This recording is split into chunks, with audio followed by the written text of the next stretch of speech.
তো একটি ছেলে একটা নতুন জায়গায় ঘুরতে আসার পর সে দেখতে পায় একটা পরিত্যক্ত হসপিটাল পড়ে আছে। তো নরমালি তার মনে কৌতূহল জাগে যে ওই হসপিটালের মধ্যে কি আছে সেটা সে দেখবে। এরপর যেমন চিন্তা তেমন কাজ, সে একটি লাইট নিয়ে ওই হসপিটালের ভিতরে প্রবেশ করে এন্ড সে আশেপাশে তাকিয়ে দেখছিল যে আশেপাশে কি আছে। কিন্তু শেষে সে এমন একটা জিনিস দেখে যেটা দেখার পর তার অবস্থা একদম খারাপ হয়ে যায়। নাকি এই ভিডিওটা একটু বড় হবে, তোমরা এই ভিডিওটাকে একটু মনোযোগ দিয়ে দেখো।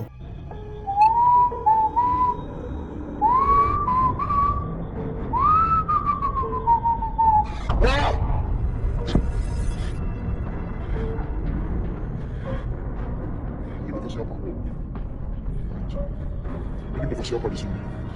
Astagfirullahaladzim. Perasaan kemarin gue udah buang anjing. Hah? Kontol. Kenapa dipasang begini?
তো এমন আরো রিয়েল হরর ভিডিও দেখার জন্য নিচে এখানে ক্লিক করে লং ভিডিও দেখে আসো।